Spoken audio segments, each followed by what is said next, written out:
Pancasila atau yang sering kita sebut P5. Sebelumnya, izinkan kami memperkenalkan diri terlebih dahulu. Perkenalkan, nama saya Mawaddah Ainun, saya sebagai penyaji 1. Perkenalkan, saya Tiara Matasari sebagai penyaji 2. Perkenalkan, nama saya Fatma, penyaji 3.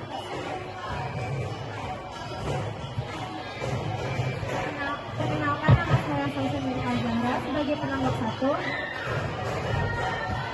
Perkenalkan, nama saya Salsa Yuniska, penanggap 2. Perkenalkan, nama saya Olivia Dina sebagai penanggap 3. Perkenalkan, nama saya Muhammad Merdio, saya sebagai penanggap 4. Perkenalkan, nama saya Rika Nuriza sebagai penanggap 5. Perkenalkan, nama saya Rika sebagai penanggap 6.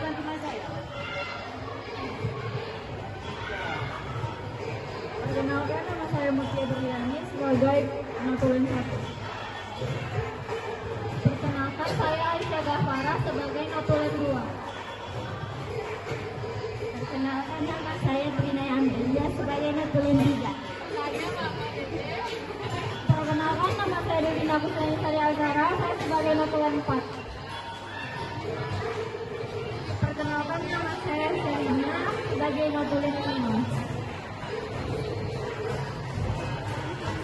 Baiklah, agar tidak memperpanjang waktu, saya persilakan kepada Mawaddah sebagai penyaji untuk menyajikan materi yang telah dipaparkan. Kepada Mawaddah, saya persilakan.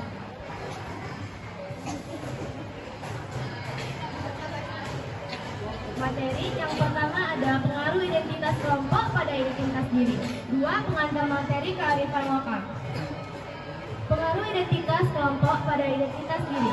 Identitas individu adalah karakteristik dan nilai yang dipakai seseorang untuk mendefinisikan dirinya sebagai individu. Identitas kelompok merupakan perjuangan untuk mempertahankan dan menguatkan serta memajukan kelompok melalui penggunaan ciri-ciri atau lambang identitas, baik berupa simbol-simbol, bahasa, serta budaya sehingga dapat mencerminkan kekuatan kelompok. Macam-macam identitas individu. 1. Identitas pribadi. Identitas pribadi merupakan karakteristik unik yang membedakannya dengan orang lain. 2. Identitas gender. Identitas gender adalah pengertian dan kesadaran seseorang mengenai gendernya sendiri. Identitas gender, seseorang dapat selaras dengan seksnya yang ditunjukkan saat lahir atau justru sepenuhnya berbeda. 3. Identitas seksual. Identitas seksual adalah dimensi psikologis tentang bagaimana seseorang berpikir mengenai dirinya sendiri dalam kaitan dengan siapa ia tertarik secara romantis atau seksual. Macam-macam identitas kelompok. 1. Identitas nasional. Identitas nasional adalah identitas atau rasa memiliki seseorang terhadap suatu negara atau suatu bangsa. 2. Identitas agama. Identitas agama merupakan percabangan neurologi dan sosial yang membentuk individu untuk memiliki cerita tentang dirinya yang koheren. Bell 2009. Agama memberikan fungsi yang penting bagi kapasitas kognitif untuk identitas yang terintegrasi dengan diri. 3. Identitas suku. Identitas suku adalah suatu golongan atau kelompok manusia yang anggota-anggotanya mengidentifikasikan dirinya dengan sesamanya, biasanya berdasarkan garis keturunan yang dianggap sama. Pembentukan identitas individu dan kelompok dipengaruhi oleh hubungan sosial dengan orang lain atau anggota lain dalam kelompok. Dalam proses pembentukan identitas individu, kelompok berfungsi menanamkan nilai dan norma sosial dalam diri individu. Pengantar materi kearifan lokal.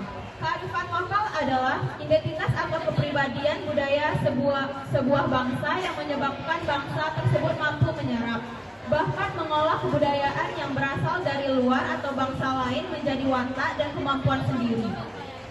Kearifan lokal juga merupakan ciri khas etika dan nilai budaya dalam masyarakat lokal yang diturunkan dari generasi ke generasi. Kearifan lokal sebenarnya hadir bersamaan dengan terbentuknya masyarakat kita, masyarakat Indonesia. Eksistensi kearifan lokal menjadi cermin nyata dari apa yang kita sebut sebagai hukum hidup dan tumbuh dalam masyarakat. Sesuai laporan The World Conservation Union 1997, dari sekitar 6.000 kebudayaan di dunia, 4.000 sampai 5.000 diantaranya adalah masyarakat adat. Ini berarti masyarakat adat merupakan 70-80% dari semua masyarakat di dunia. Dari jumlah tersebut, sebagian besar berada di Indonesia yang tersebar berbagai kepulauan. Fungsi kearifan lokal. 1. Berfungsi untuk konservasi dan pelestarian sumber daya alam. 2. Berfungsi untuk mengembangkan sumber daya manusia. 3. Berfungsi untuk mengembangkan kebudayaan dan ilmu pengetahuan. 4. Berfungsi sebagai penuah kepercayaan, sastra, dan pantangan. 5. Bermakna sosial, misalnya upacara integrasi komunal atau kekerabatan dan pada upacara pertanian. 6. Bermakna etika dan moral yang terwujud dalam upacara ngaben dan selamatan roh. 7. Bermakna politik atau hubungan kekuasaan, patron, klien, dan sebagainya. Ciri-ciri kearifan lokal. 1. Mampu bertahan terhadap budaya luar. 2. Memiliki kemampuan mengakomodasi unsur-unsur budaya luar. 3. Mempunyai kemampuan mengintegrasikan unsur budaya luar ke dalam budaya asli. 4. Mampu memberi arah pada perkembangan budaya. 5. Mempunyai kemampuan mengendalikan memberi arah pada perkembangan budaya. Nilai-nilai yang terkandung dalam kearifan lokal. Kearifan kebijaksanaan dan tunggangan rasa, kegotong royongan, kerabatan, musyawarah, pemufakat dan toleransi, memahami diri dan potensinya dan mampu merencanakan, mampu mengarahkan dirinya sendiri, bertanggung jawab atas tindakannya. Contoh kearifan lokal: Candi Muara Takus, tari persembahan, pacu jalur. Contoh kearifan lokal: Laksmana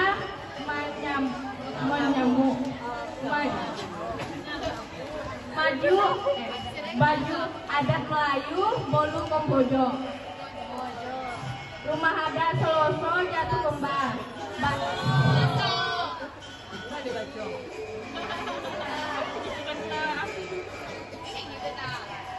Batik dan buladak. Salah satu contoh kearifan lokal yang ada di Indonesia adalah tari persembahan. Berikut video singkat dari tari persembahan.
adalah pacu jalur. Berikut video singkat dari pacu jalur.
Terima kasih kepada teman-teman yang sudah menyajikan materi yang sudah dipaparkan.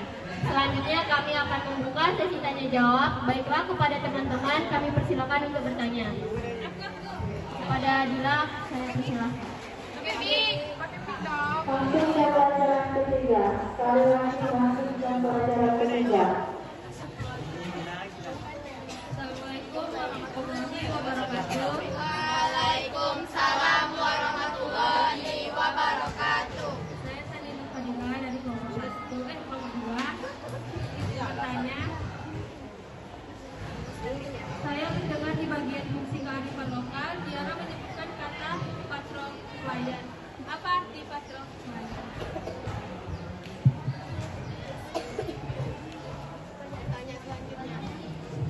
Baiklah, selanjutnya ada yang ingin bertanya lagi. Kepada Ardi, saya persilakan.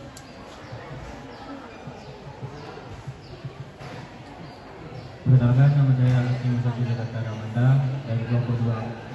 Tadi kelompok Anda menyebutkan bahwa salah satu fungsi kearifan lokal adalah untuk konservasi dan pelestarian sumber daya alam. Saya ingin bertanya, dengan apakah kearifan lokal itu dapat disebut berguna untuk pelestarian sumber daya alam? Terima kasih.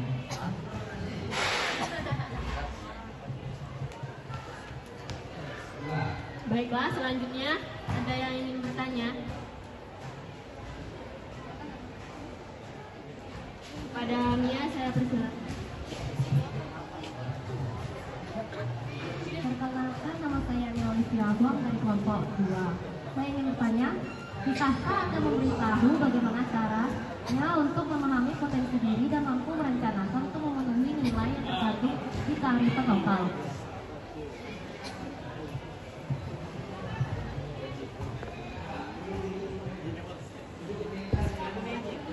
Baiklah, ada yang ingin bertanya lagi.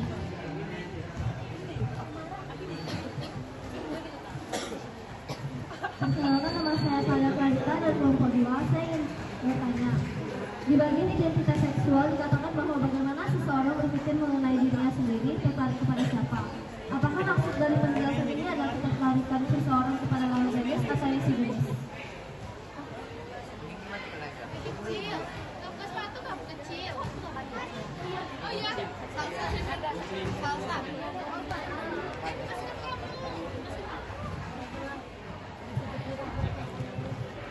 Baik, perkenalkan, nama saya Tamara Olivia. Saya ingin bertanya, kearifan lokal juga merupakan ciri khas etika dan nilai budaya dalam masyarakat lokal yang diturunkan dari generasi ke generasi. Berarti, apakah kearifan lokal ini sama dengan adat istiadat? Jika sama, bisakah Anda menjelaskan di mana letak dari persamaannya? Dan jika tidak, jelaskan juga lah apa ketidaksamaannya. Baiklah, terima kasih kepada teman-teman semua.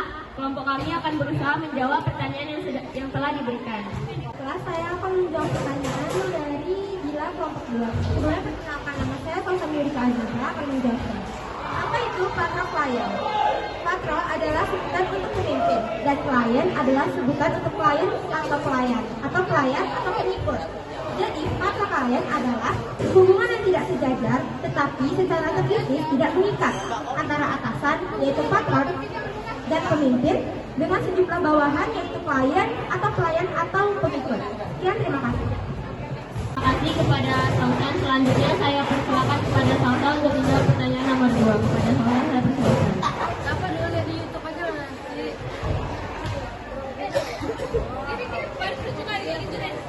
Sebelumnya, perkenalkan nama saya Salsa Yusrika.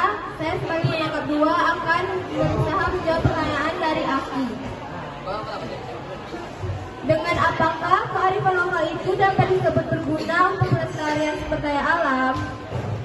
Jawabannya yaitu masyarakat menggunakan cara-cara tersendiri untuk mengelola alam dan lingkungan. Kebiasaan-kebiasaan itu yang disebut dengan kearifan lokal. Kearifan lokal mengandung nilai, kepercayaan, dan sistem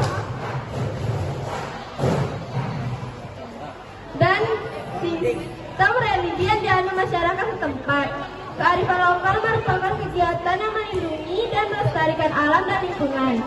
Selain untuk memelihara keseimbangan sumber daya alam dan lingkungannya, kebudayaan masyarakat setempat pun dapat dilestarikan. Oleh karena itu, kearifan lokal mempunyai peran penting dalam pelestarian sumber daya alam. Sekian, terima kasih. Baiklah, terima kasih kepada Salsa. Selanjutnya kepada Olive saya persilakan untuk menjawab pertanyaan nomor 3. Kepada Olive saya persilakan. Tahu bagaimana caranya untuk memahami potensi diri dan mampu merencanakan untuk memenuhi nilai yang terkandung di kearifan lokal. Cara memahami potensi diri untuk memenuhi nilai yang terkandung dalam kearifan lokal, salah satunya adalah berani untuk keluar dari zona nyaman untuk mendapatkan wawasan yang lebih luas. Juga diperlukan sikap peduli untuk mengembangkan nilai-nilai kearifan lokal.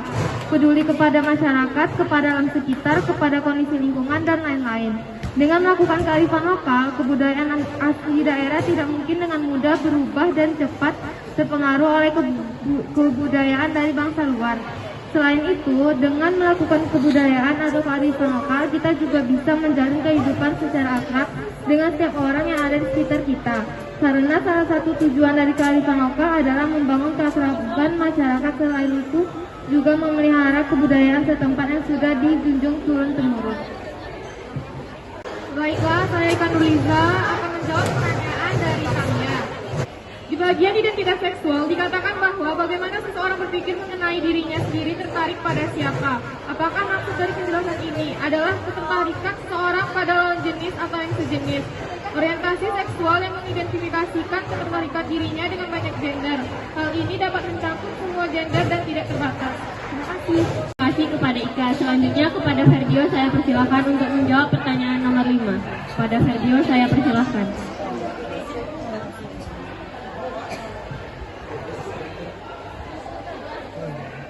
Saya Muhammad Ferdio akan menjawab pertanyaan dari Tamara.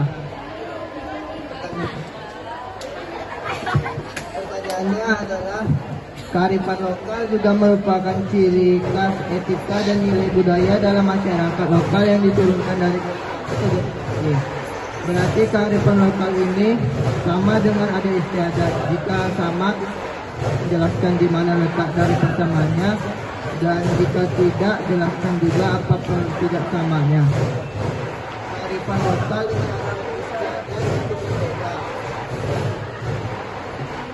karena kalau kearifan lokal lebih kepada aturan yang ada di sekitar wilayah tanpa ada tegangan pada peraturan tertentu. Sedangkan ada istiadat adalah aturan yang memang harus diikuti oleh warga setempat karena mengikuti ajaran nenek moyangnya. Ya, terima kasih.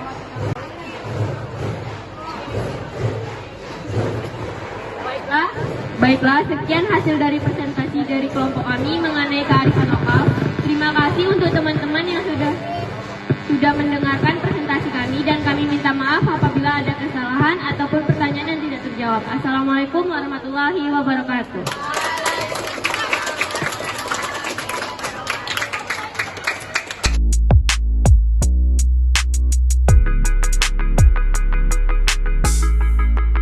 Assalamualaikum warahmatullahi wabarakatuh.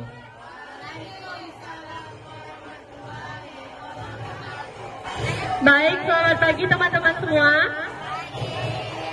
Di sini kami kelompok 2 akan mempresentasikan untuk tugas proyek penguatan profil pelajar Pancasila atau yang biasanya disebut dengan P5. Baik, sebelum kami mempresentasikan hasil diskusi kami saya akan memperkenalkan teman-teman saya. Sebelumnya, perkenalkan nama saya Tamara Olivia sebagai moderator dari kelompok 2. Dan di sini ada teman saya.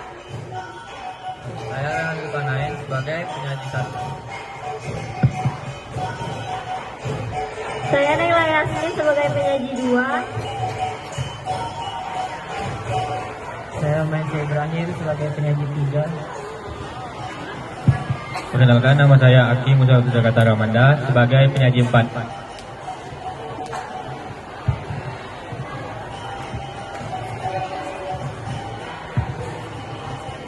Perkenalkan, nama saya Talia Karta sebagai penanggap 1. Saya Sabunda Asita sebagai penangkap 2. Perkenalkan, nama saya Regina Natasha Putri sebagai penanggap 3. Perkenalkan, saya Sanetur Fadila sebagai penanggap 4. Perkenalkan, nama saya Mia Olivia Wang sebagai penanggap 5. Perkenalkan, nama saya Wulan Indria Putri dari Notulen 1. Perkenalkan, nama saya Nadisa dari Notulen 2. Perkenalkan, nama saya Nasya Oktavinata dari Notulen 3.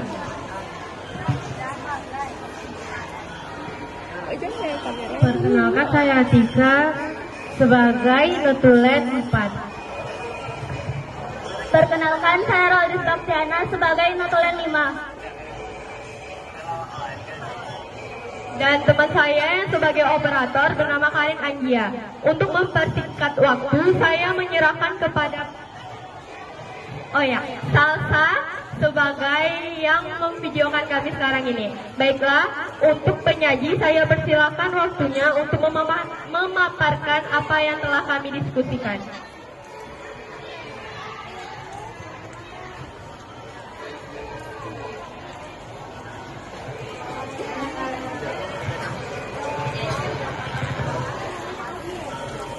Di dalam hal yang akan kami presentasikan terdapat 1. Atraksi atau permainan rakyat Kabupaten Kampar. 2. Sastra lisan Melayu Kampar.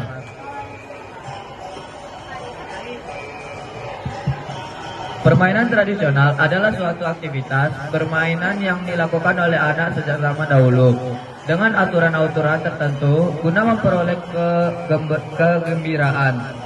Permainan tradisional memiliki kandungan nilai dan manfaat yang tersimpan di dalamnya dan dapat memberikan efek positif bagi siapa saja yang memainkannya.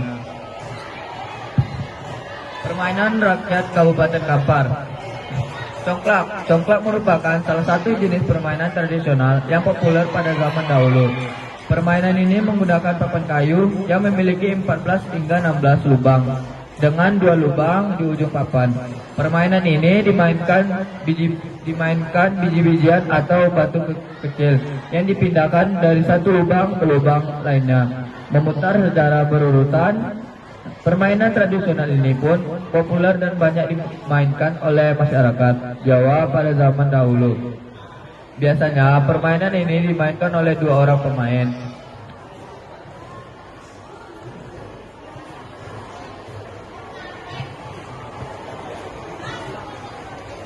Bakia.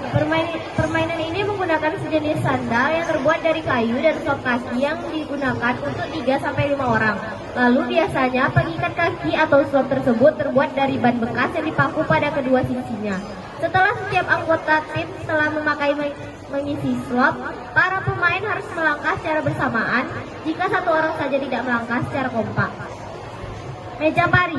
Meja pari terbuat dari kayu berbentuk bujur sangkar atau mempunyai 4 kaki. Meja pari ini mempunyai 96 kotak berlubang di bagian permukaannya. Dimainkan dengan cara melempar dadu pada bagian tengah meja yang keluar pada mata dadu akan menunjukkan beberapa anak pari yang dapat dimainkan dengan cara menyilang. Permainan meja pari ini dijumpai di daerah pesisir Riau dan Kepulauan Riau. Berikut adalah contoh gambar congklak. di bagian kiri, bakia di tengahnya, dan meja pari di sebelah kanan saya.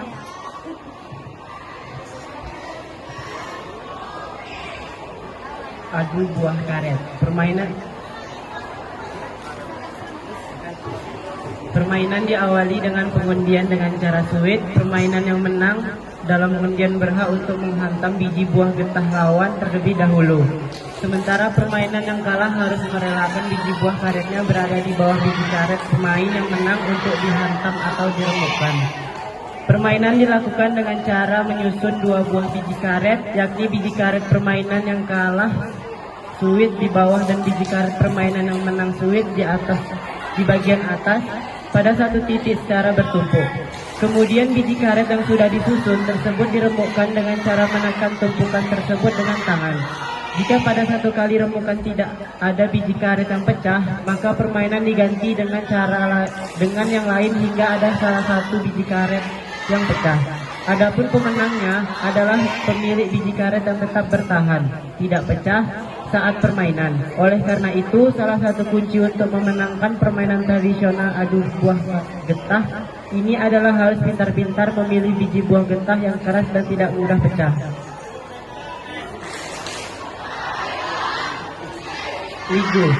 Ligu merupakan sejenis permainan yang terbuat dari bambu sebagai pemukul dan juga tempurung kelapa yang dibentuk menyerupai wajik dan hati.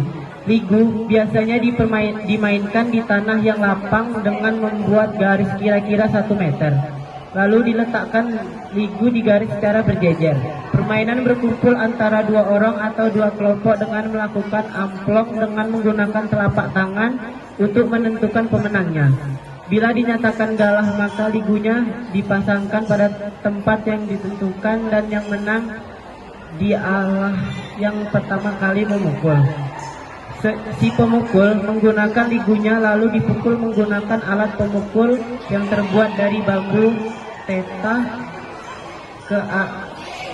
ke arah ligu lawan yang telah dipasangkan tadi. Jika dapat mengenali ligu lawan, berarti dia mendapatkan poin atau bintang. Jika tidak mengenal, maka gantian main. Demikian seterusnya. Pemenangnya adalah yang banyak mendapatkan poin. Permainan ligu ini dijumpai di Kecamatan Peranap, Kabupaten Indragiri Hulu. Berikut adalah contoh gambar. Pertama yaitu ada buah karet dan sebelahnya adalah permainan buah ligu. Sastra lisan Melayu Kampar. Nolam.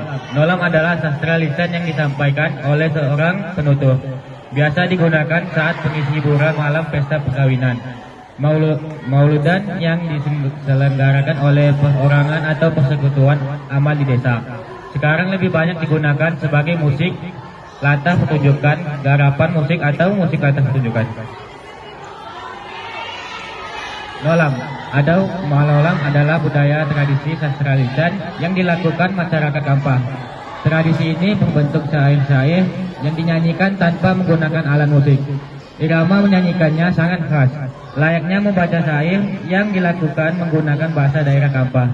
Tradisi manolam ini biasanya dilakukan oleh ibu-ibu kaum wanita di sebuah kampung kecil bernama Padang Danau, Dusun Pulau Cialang, Desa Rumbio, Kecamatan Kampar, Kabupaten Kampar, Provinsi Riau. Cara menyanyikannya bisa dalam bentuk kelompok maupun tunggal.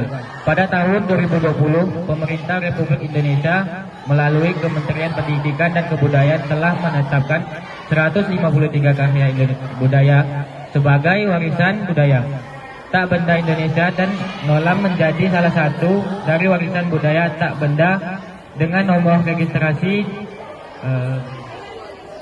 20.200.1114.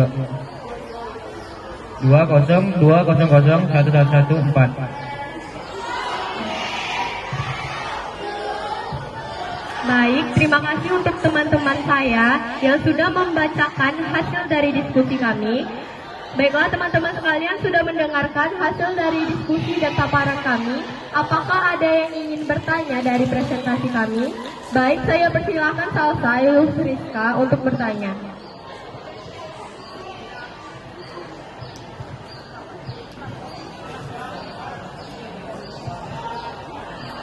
Baiklah, sebelumnya perkenalkan saya Salsa Yususka dari kelompok 1.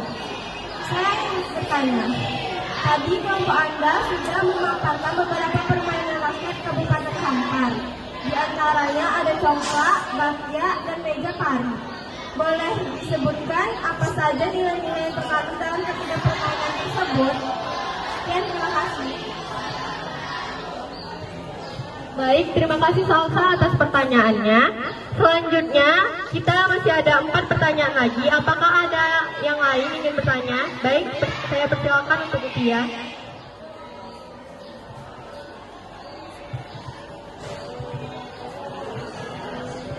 Kenapa nama saya Putri Briani dari kelompok 1? Saya ingin bertanya, apakah nama permainan bakya di tiga daerah yang sama bisa berbeda serta nama lain dari permainan yang ada di beberapa.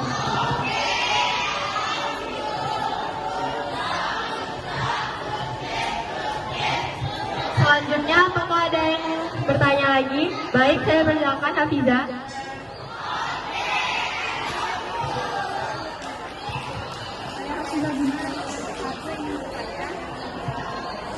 Hal-hal apa saja yang bisa kita lakukan untuk menjaga dan melestarikan tradisi Manolang?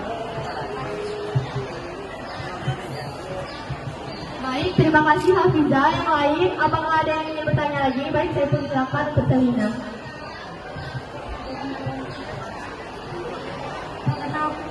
Perkenalkan, nama saya Selina. Saya ingin bertanya, bagaimana aturan bermain adu buah karet dan trik apa yang dapat kita gunakan dalam bermain adu buah karet?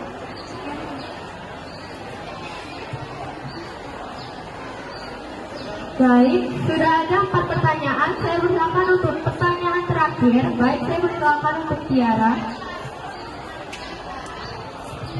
Perkenalkan, nama saya Tiara Permatasari. Saya ingin bertanya, apakah Manolang hanya dapat dilakukan oleh ibu-ibu saja? Terima kasih. Baik, terima kasih untuk teman-teman dari kelompok 1 yang sudah mau bertanya. Persilakanlah berikanlah kami waktu untuk menjawab pertanyaan dari teman-teman sekalian. Semoga kami bisa menjawab pertanyaan kalian dengan memuaskan dan lengkap. Yang bernama Talia, saya persilakan untuk menjawab pertanyaan dari kelompok 1. Saya Talia Clarita sebagai penangkap 1 akan menjawab pertanyaan Salsa dari kelompok 1. Pertanyaannya adalah, apa saja nilai yang terkandung dalam permainan congklak, bakya, dan meja pari? Nilai yang terkandung dalam permainan congklak berupa nilai jujur, komunikatif, tanggung jawab, disiplin, kerja keras, kreatif, rasa ingin tahu, mandiri, dan menghargai prestasi. Selain itu, melalui congklak, anak dapat belajar matematika. Nilai yang terdapat dalam permainan bakya adalah melatih sportivitas, jiwa kepemimpinan, dan melatih kekompakan anak saat bermain. Nilai yang terdapat dalam permainan meja pari adalah melatih kerjasama, melatih rasa sportivitas, dan melatih anak untuk berpikir.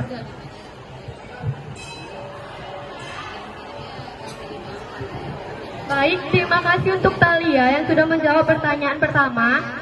Untuk teman-teman penangkap saya yang lain, apakah jawabannya sudah siap? Baik, saya persilakan untuk Sania menjawab pertanyaan yang lain. Saya Sania Nurfadila akan menjawab pertanyaan dari Selina. Bagaimana aturan bermain adu buah karet dan trik apa yang dapat digunakan dalam bermain adu buah karet? Biasanya aturan permainan adu buah karet adalah terdiri dari 2 pemain. Biasanya setiap pemain memiliki lebih dari 1 biji karet untuk diadu. Yang kedua, yang berhak mengalahkan lebih dulu itu yang jalan dahulu. Caranya dengan meletakkan biji karet si musuh di lantai. Nah, biji karet yang mendapat giliran lebih dulu meletakkan biji karetnya di atas biji karet si musuh, lalu memukulnya dengan telapak tangan. Kalau di latihan ilmu bela diri itu mirip dengan batu bata pakai tangan sehingga berlawanan. Nah, yang berhasil memecahkan atau menghancurkan lawan itu poinnya nambah 1. Untuk trik yang digunakan dalam bermain adu buah karet adalah permainan dimulai dengan pengundian dengan cara suit. suit. Pemain yang menang dalam undian berhak untuk menghantam biji buah terlebih dahulu. Sementara pemain yang kalah harus merelakan biji buah karetnya berada di bawah biji karet pemain yang menang untuk dihantam atau dirembukan. Permainan dilakukan dengan cara menyusun dua buah biji karet, yakni biji karet pemain yang kalah sesuai di bawah dan biji karet pemain yang menang sesuai di bagian atas pada satu titik secara bertumpuk. Kemudian biji karet yang sudah disusun tersebut dirembukan dengan cara menekan tumpukan tersebut dengan tangan. Jika pada satu kali perembukan tidak ada biji karet yang pecah, maka pemain akan diganti dengan yang lain hingga ada salah satu biji karet yang pecah. Adapun pemenangnya adalah pemilik biji karet yang tetap bertahan atau tidak pecah saat permainan.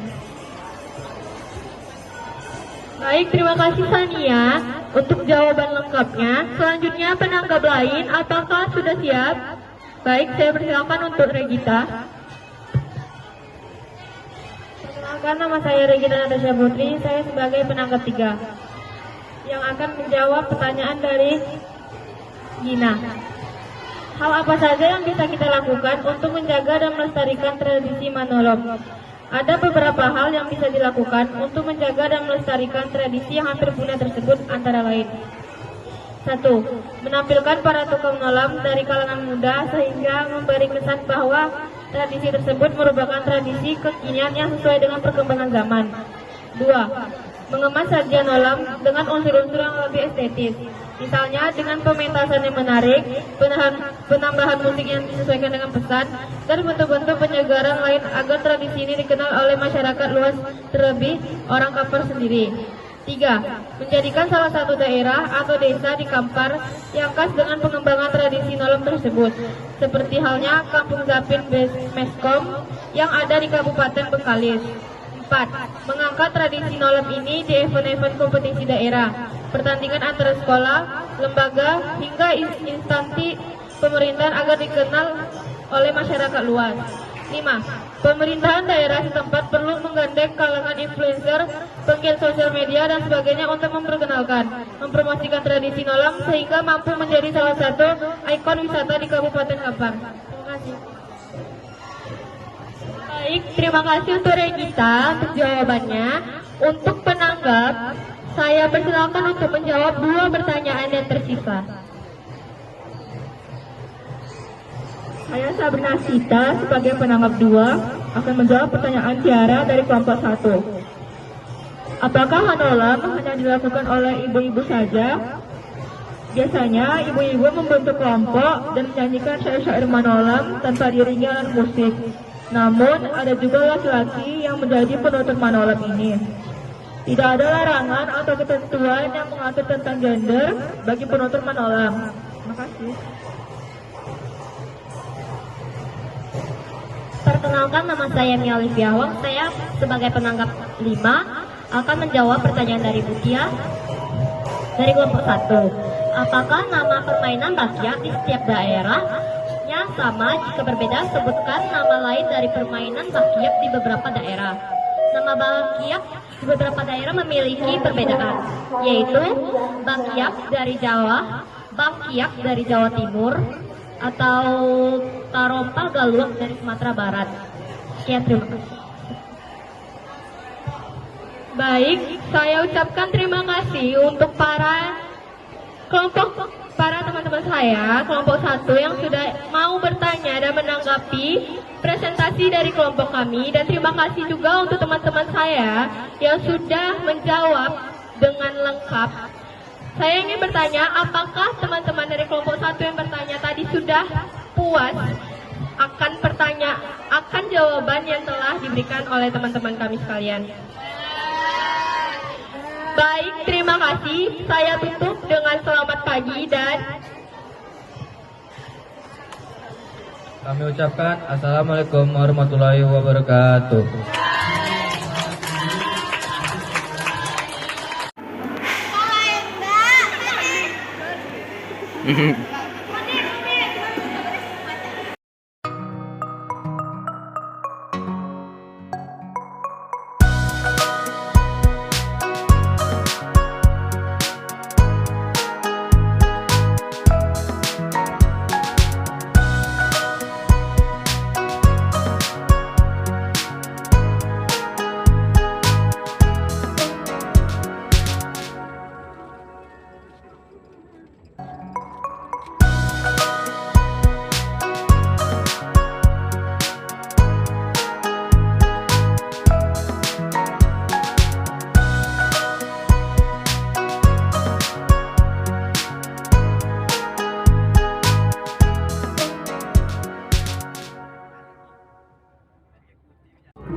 Mata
atraksi SMK 1 Pekanbaru. Asik.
Baiklah anak-anak kami sekalian, kita sama-sama mendengarkan informasi tentang sejarah Candi Muara Takus yang akan disampaikan oleh Bapak Terkait.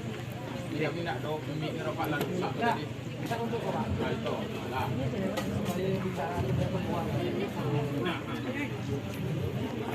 Banyak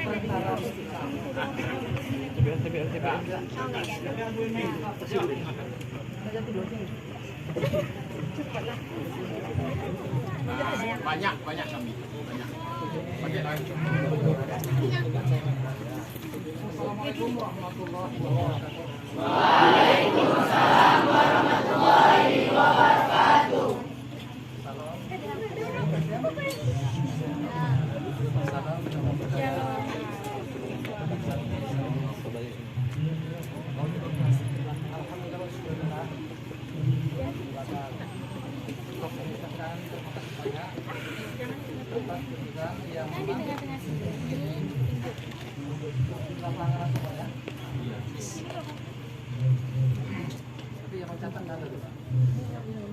Sampai ke situ.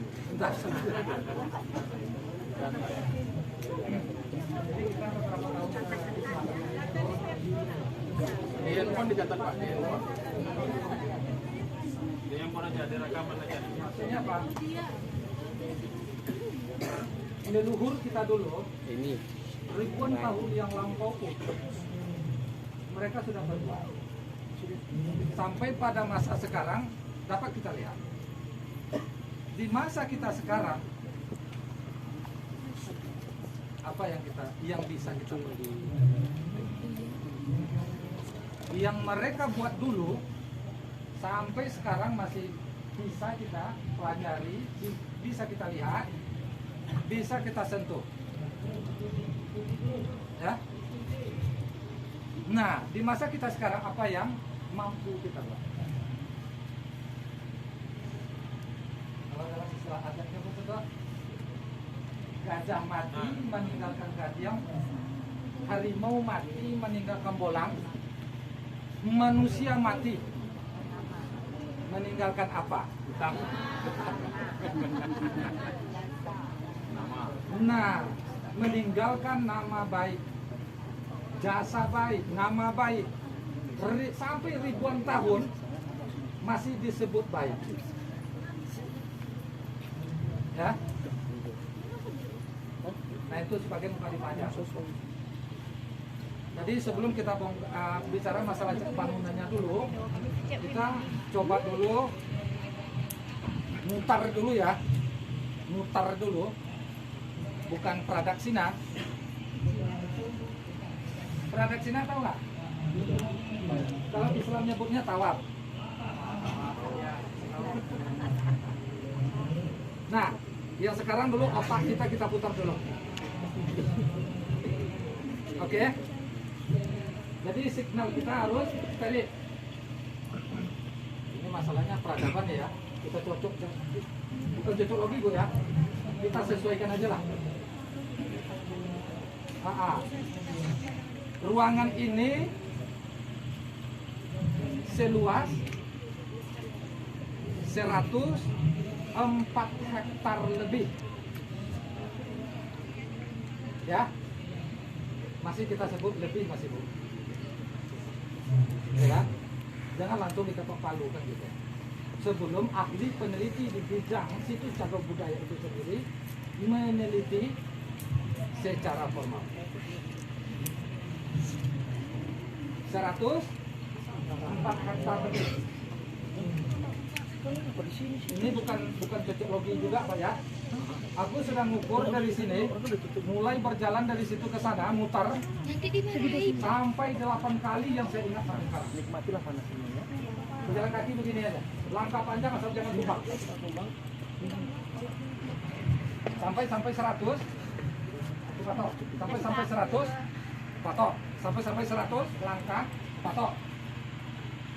Aku temukan 6.163 langkah. Ini saya ya. Sama dulu, sudah ada meter belum? Enggak, sebut kata meternya, meter. Kapan disebut meteran? Semenjak kolonial. Eropa. Untuk kejelasannya bisa tengok sejarah. di akhir 2018 datang mahasiswa kejuruan arkeologi dari Muara Jambi, kota Jambi. Ya, kuliah lapangan selama 2 hari. Begitu mereka tanya tentang tata ruang, aku minta orang 5. Udah ada juga yang nyelip, ada juga yang neko. Tapi dikarenakan mereka sedang belajar kuliah lapangan, tentu nggak mempan kan itu. Nah akhirnya aku lagi minta orang 5. Orang 5 meteran yang 100 meter dan buku tulis 1. 2 orang yang ngukur pakai meteran langsung sesuai dengan perkembangan zamannya. Meteran 100. 1 yang megang yang putarannya, yang 1 pegang ujung meterannya. Oke? Nah, 2 orang. Yang 1 orang pakai GPS. Yang 1 orang tukang catat. Yang 1 orang buat bekal air. Selama 4 jam 48 menit baru kami nyampe lagi sini. Berarti diakunya yang ke-9 kalinya. Ditemukan 6.663 meter. Ini tanggul kuno nih sebenarnya. Cuma dibaiki kemarin 2011. Yang di sana masih original di sana. Rupanya Pak, dipagar pakai tanggul tanah. Dulu ya. Nah, kami berjalan di atas tanggul itu. Ada yang masih utuh, udah yang rosak, sudah jelas ya. Sudah ratusan tahun. Setelah Muslim, setelah Islam, mualaf nggak terurus lagi. Wajar kan? Jadi istilahnya rumah tinggal. Tapi enggak, masyarakat setempat tidak mengungsi, tidak merusak.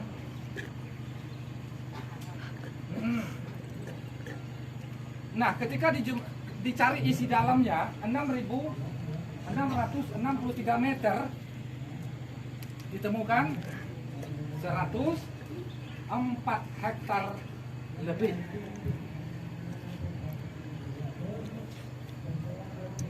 Ya. Itu ruang, kalau dibahasakan itu ruang inti. Kalau istilah zona satunya sebenarnya. Di zona itu, di zona 1 itu ada istilahnya A, B, C, D, E, ya kan? Bangunan yang kita lihat itu hanyalah sebagai pusatnya, induknya. Ngerti? Sebagai induk bangunannya aja. Berarti masih puluhan lagi bangunan candinya yang belum ini para oleh generasi sekarang dan sebelum. Mudah-mudahan nih Pak, ini semoga nih membangkitkan semangat nih para pelajar ya. Bagaimana ini besok pola airnya bisa terungkap. Ini baru zona inti. Ya. Kalau luasnya nggak luas amat loh. Nggak luas amat. Kalau kesananya matahari terbenam, ya, yang zona intinya itu saudaranya, kalau dikilometerkan tenol langsung 75 km. Ke timur sananya 75 km. Ke utara sana, ini arah utara sana nih 75 km. Arah ke sana 75 km. Itu andai kita ukur secara kilometer. Ya. Kemudian selanjutnya kita sama-sama mendengarkan tausiah atau informasi dari Pak Datuk kalau di situ. Datuk. Datuk apa sih? Tahu nggak ngerti datuk? Nah, siapa itu datuk? Itu orang tertinggi di daerah ini gitu. Oke, di dalam satu organisasi, kalau di sekolah kepala sekolah. Nah, itu datuk. Kebetulan datuknya suku Peliang. Apa di suku Peliang tuh Pak? Nah, nanti tanya dia lah.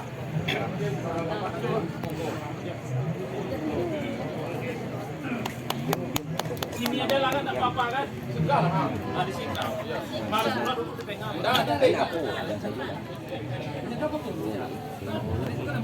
Assalamualaikum warahmatullahi wabarakatuh. Waalaikumsalam warahmatullahi wabarakatuh. Jadi sebelum saya menyampaikan nanti beberapa hal tentang masalah adat. Jadi sebelumnya kami memperkenalkan diri dulu. Nama Datuk, panggil Datuk ya. Nah, sebab kalau di sini orang yang baju hitam ini atau ada kopiannya itu istilahnya Datuk. Jadi orang itu memimpin sepupu. Jadi nama saya Yusri M. Kebetulan saya bersuku Piliang. Jadi saya Datuk suku Piliang di Muara Takus ini, di desa Muara Takus ini. Jadi gelar saya Datuk Rajo Ampuni, suku Piliang. Jadi saya memimpin anak keponakan di suku Piliang ini. Jadi untuk pertama mungkin saya lupa, kami mohon maaf Bapak Ibu Guru yang di belakang, saya kehormatan, gitu lupa mohon maaf. Jadi kami mohon maaf oleh guru atas kehormatan.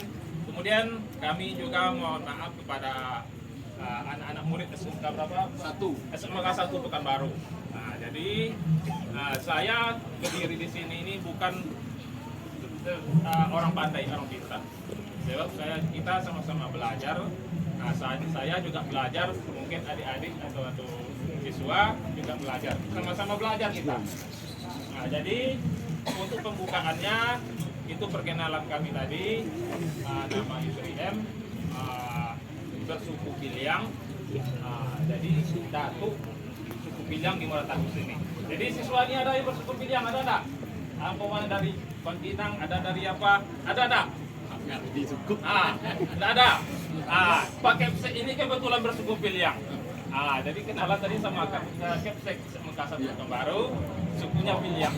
Berarti satu suku dengan saya. Nah, kemudian untuk penjelasan berikutnya, nanti kami coba untuk menjelaskan beberapa hal tentang adat yang ada di Kabupaten Kampar ini secara umumnya, secara umum, kemudian secara khusus nanti sama nanti. Adat Kampar sama adat yang ada di 50 kota itu Sumbar itu kita sama istilah adat-adatnya, pemakaian adatnya. Kalau di Kampar ini kita bersuku-suku juga, ada Piliang, Domo, Ceniago, Pitopang, ada Melayu, Bendang. Nah, itu kalau di Muara Takus itu hampir sama nanti. Piliang, Ceniago, Domo, Pitopang, Melayu, Kampai, Bendang, dan Iliong. Itu 8 sukunya yang ada di Muara Takus. Mungkin kalau di Sumatera Barat itu ada lagi, ada Jambak, itu ada Sipisang, sama.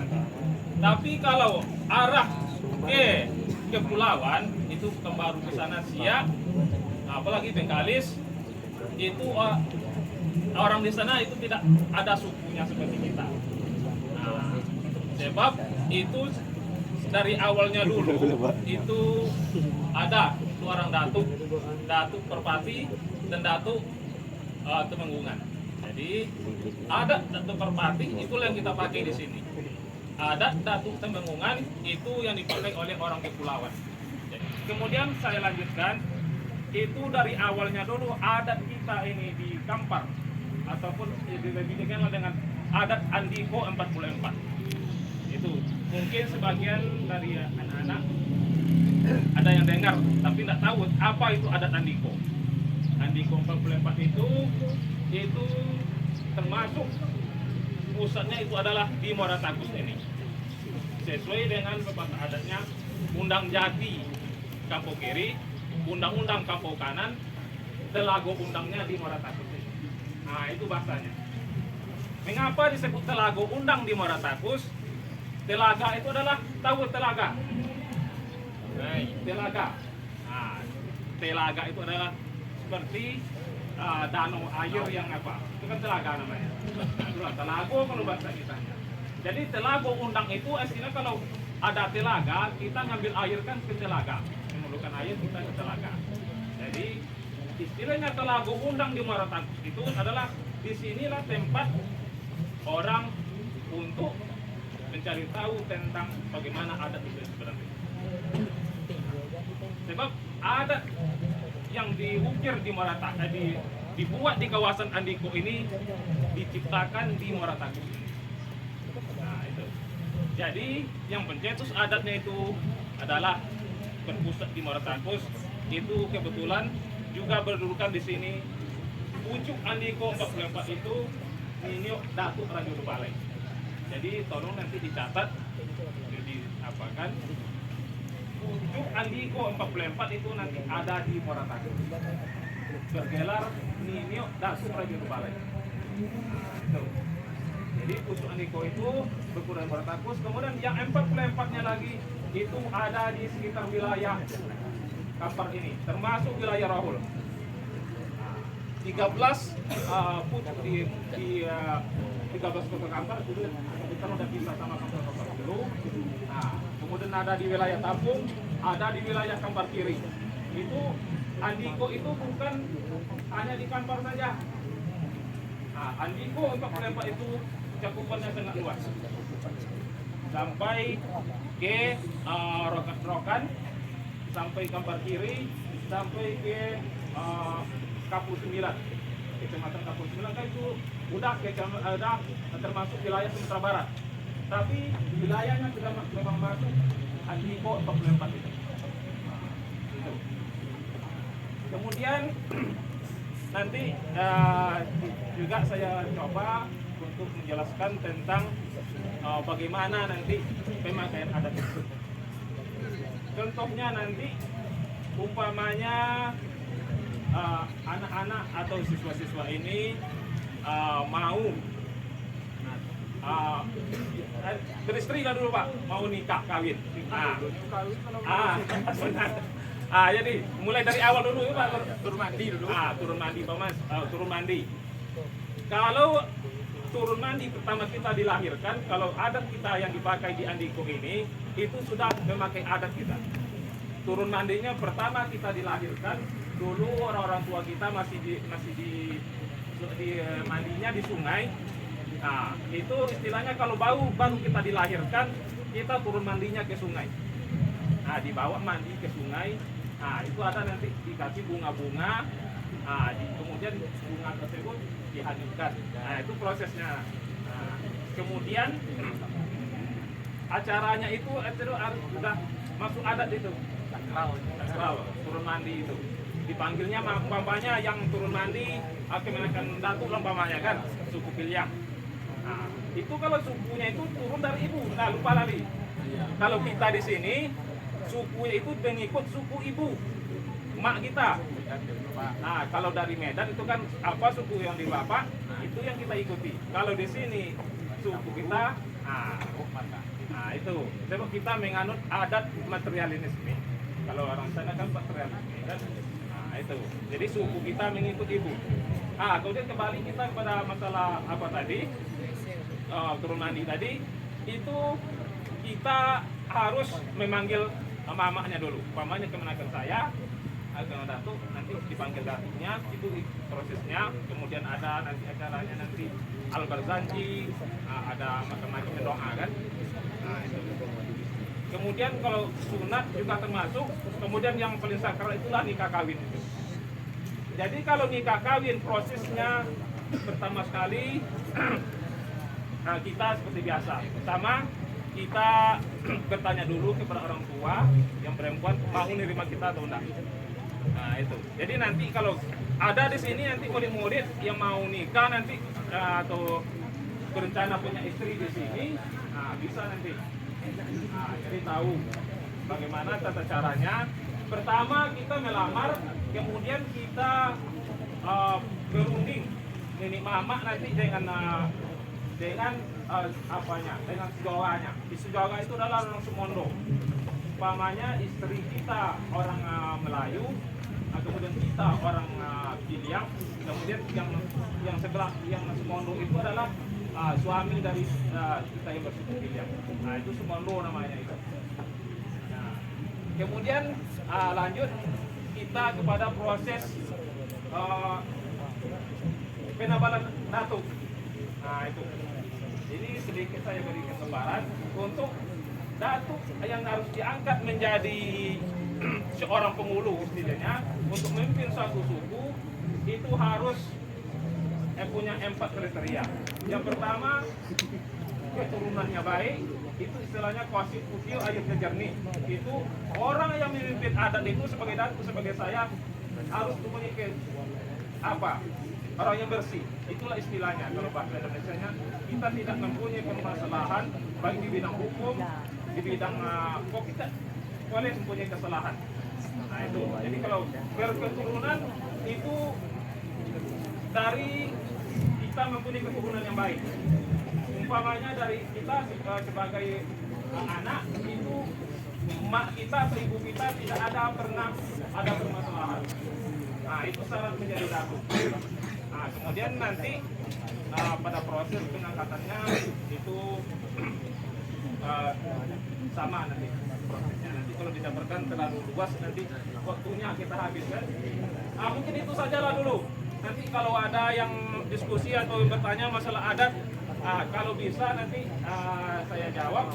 Kalau tidak sanggup nanti kita lemparkan kepada yang bisa menjawabnya nanti. Nah itu. Jadi kalau untuk mitosnya itu semuanya kita dikasih suku itu adalah urusan Allah SWT. Itu kita serahkan kepada benar atau tidaknya. Ngapain kok tugas kita sebagai manusia itu hanya mengungkap.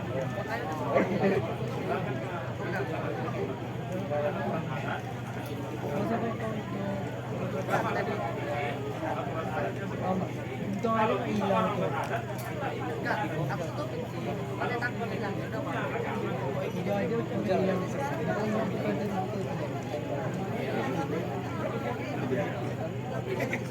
tapi kalau ada sekarang, kita sekarang, kami saya bilang tadi, karena perjuangan sama, ada kesalahan, tidak boleh tidak ada yang kami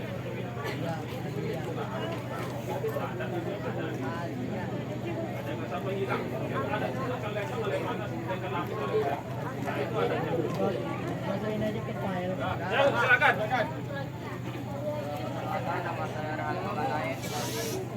Perkenalkan nama saya Rehan Akanain dari MPLB 2. Di dalam sejarah menyebutkan bahwa Candi Muara Takus itu memiliki 2 pendapat. Yang satu dari Sungai Takus dan yang kedua diambil dari nama kata muara itu tempat akhir dari aliran sungai dan takus dari bahasa Cina yang takuse. Nah Datuk, saya mau bertanya. Ulangi pertanyaannya, ya, mau dibaca.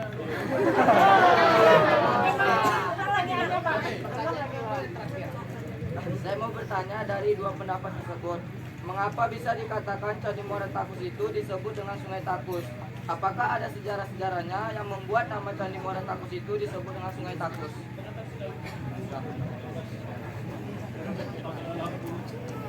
Semangat pertanyaannya lewat ya Pak. Jadi ada apa tadi pertanyaannya? Ulangan.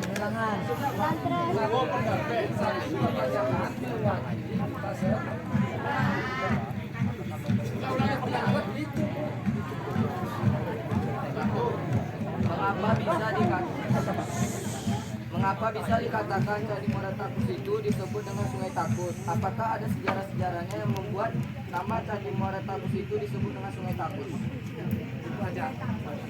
Itu aja. Udah aku duduk. Jawabannya Pak. Kita bukan. Cuma itu aja. Iya, kita aku duduk.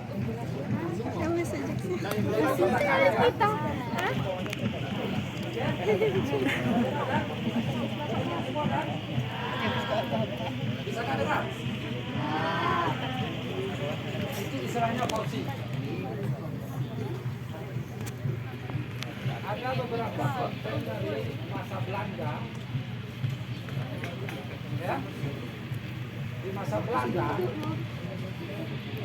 ya, di masa penjajahan, dia sebut asal kata muara takus dari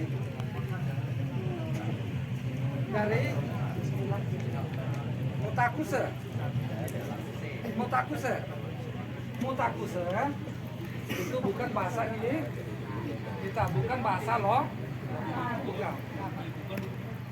Mutakuse bukan bahasa loh, maksudnya bukan bahasa lokalnya Kampar, bukan. Itu hanyalah konten dari bahasa Belanda. Ya, cocok logikan dengan bahasa Cina. Jadi kalau itu berarti yang buatnya Cina itu, si orang kita Cina gitu. Nah, ya kita kan mau tahu juga kan siapa nama orangnya.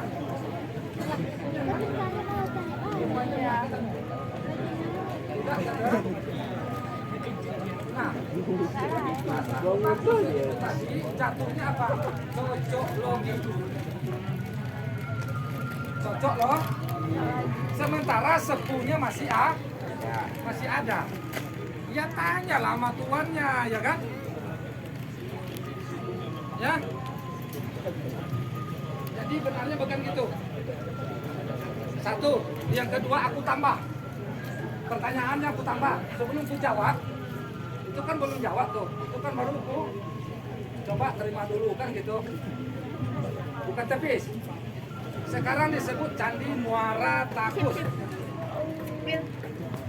Iya kan? Tertulis di sana kan? Itu juga cocok loh. Nah, Muara Takus berarti muara sungai bernama Takus bermuara. Di mana sungai Muara Takusnya di mana? Ini sungai Kampar.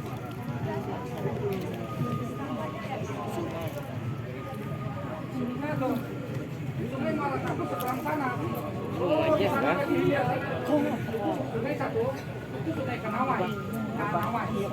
Atau Kanawa. Jadi dituntut Sungai Takusnya seberang sana. Jauh lagi sana. Candinya di sini. Kok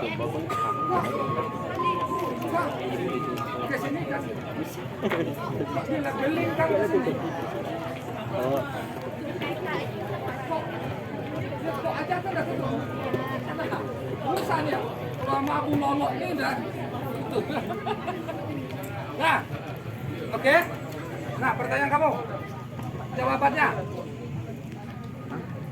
itu adalah berusaha ahli di bidang sejarah tentang jangan mengkontennya cocok loh. Besok-besoknya cocok lah lagi. Besok-besoknya ya lolok aja. Sebenarnya apa? Sebenarnya ini belum tercatat dalam sejarah. Cuman dikarenakan ini pertanyaannya, kita mewakili keluarga menjawab. Nah, nama candi ini sebenarnya adalah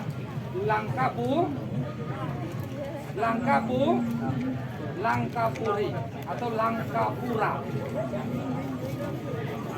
Nama ini sebenarnya Langkapura.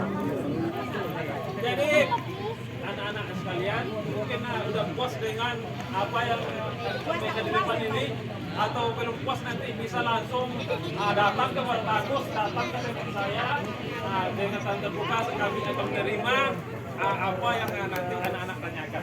Silakan nanti kontak Bapak Ibu gurunya. Mungkin itu sebelum menutup saya mohon maaf kalau ada nanti penyampaian kami yang tidak berkenan ataupun yang tidak tepat. Kami mohon maaf kepada anak-anak sekalian. Mungkin itu saya tutup. Wabillahi taufiq wal hidayah. Assalamualaikum warahmatullahi wabarakatuh.